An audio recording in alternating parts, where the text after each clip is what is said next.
UP में 10 सीटों पर उपचुनाव होने हैं और समाजवादी पार्टी और कांग्रेस ये उपचुनाव एक साथ लड़ रही है। लेकिन कौन कितनी सीटों पर ये चुनाव लड़ेगा उसको लेकर खींचतान लगातार चल रही है। कांग्रेस जहां एक और उपचुनाव के लिए 10 में से 5 सीट मांग रही है, वहीं समाजवादी पार्टी कांग्रेस को 2 या 3 सीट से ज़्यादा देना नहीं चाहती है। उपचुनाव की सीटों में से पिछली बार 5 सीटें समाजवादी पार्टी ने जीती थी, 3 बीजेपी ने और 2 एनडीए सहयोगियों ने। जिन सीटों पर समाजवादी पार्टी जीती थी उसे छोड़कर जो बाकी की 5 सीटें हैं उन पर कांग्रेस अपना दावा ठोकना चाहती है। इस हिसाब से देखें तो गाजियाबाद सदर, खैर, फूलपुर, मझवा और मीरापुर सीट पर कांग्रेस अपना दावा कर सकती है, जबकि बाकी 5 सीट जो हैं, जो कि मिल्कीपुर, करहल, कुंद्रकी, कटहरी, सीसामऊ पिछली बार सपा ने जीती थी। हालांकि मोल भाव के बाद भी अखिलेश यादव कांग्रेस को 5 सीट देंगे, इसकी संभावना बहुत ही कम दिखती है। अखिलेश यादव इसके संकेत भी दे चुके हैं। अखिलेश यादव ने कहा कि समाजवादी पार्टी की कोशिश है कि वो अपनी जो पुरानी सीटें हैं उनके अलावा उन सीटों पर भी मैदान में उतरे जहां जातीय समीकरण उनके पक्ष में है, उनकी पार्टी के पक्ष में है। यहाँ क्लियर ये हो जाता है कि अखिलेश यादव अभी तो कांग्रेस के दबाव में आते हुए नहीं दिख रहे हैं और उसकी वजह भी है, क्योंकि पहली बात यह है कि उपचुनाव की 10 सीटों में से कांग्रेस एक भी सीट नहीं जीती थी, और दूसरी बात, लोकसभा चुनाव में जो 37 सीटें जीतकर अखिलेश का जो कॉन्फिडेंस है वो बढ़ा हुआ है। इसलिए वो उपचुनाव की ज़्यादा से ज़्यादा सीटें अपने खाते में रखना चाहेंगे।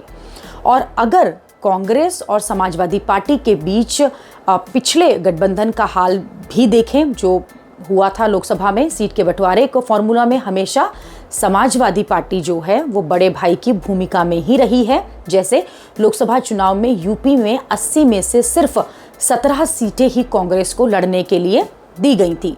2017 के विधानसभा चुनाव में भी 403 में से 311 सीटों पर समाजवादी पार्टी ने अपने पास रखी थी और 114 सीटें कांग्रेस को दी थी।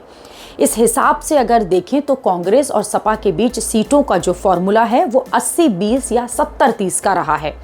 लेकिन इस बार कांग्रेस जो है वो 50-50 यानी 50-50 का फॉर्मूला चाहती है, और इस हिसाब से तो 2027 विधानसभा चुनाव में कांग्रेस 403 में से 200 से अधिक सीटों पर अपनी दावेदारी पेश कर सकती है। कांग्रेस को ये लग रहा है कि यूपी में बीजेपी कमजोर हो रही है, इसलिए इस बार उसके जीतने के चांसेस ज्यादा हैं।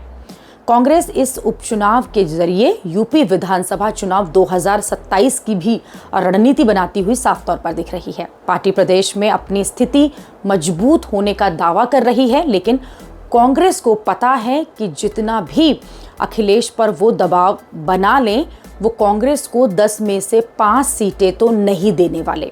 लेकिन कांग्रेस ये सब इसलिए कह रही है क्योंकि उसे पता है कि अखिलेश यादव के लिए कांग्रेस ज़रूरी है और मजबूरी भी। दरअसल अखिलेश यादव यूपी के बाहर भी पार्टी का विस्तार करना चाहते हैं, ताकि उनकी पार्टी को राष्ट्रीय पार्टी का दर्जा जो है वो मिल सके। वो यूपी उपचुनाव में कांग्रेस के साथ डील करने के बदले में महाराष्ट्र और जो अन्य राज्य हैं जिनमें हरियाणा विधानसभा चुनाव भी है, समाजवादी पार्टी के लिए वहाँ सीट मांगना चाहते हैं। हाल ही में अखिलेश यादव ने महाराष्ट्र में कांग्रेस पर प्रेशर पॉलिटिक्स का दाव चला था। यूपी में समाजवादी पार्टी के जीते हुए सांसदों ने महाराष्ट्र का दौरा भी किया। इसे अखिलेश यादव का शक्ति प्रदर्शन माना गया। महाराष्ट्र में समाजवादी पार्टी के अभी 2 विधायक हैं और समाजवादी पार्टी चाहती है कि इंडिया गठबंधन के तहत महाराष्ट्र की विधानसभा चुनाव में समाजवादी पार्टी को भी सीट बंटवारे का अच्छा खासा हिस्सा मिले। फिलहाल सबकी नज़रें यूपी उपचुनाव पर हैं और उपचुनाव की घोषणा तो अभी तक नहीं हुई है, लेकिन यूपी में उसे लेकर काफ़ी बज़ है।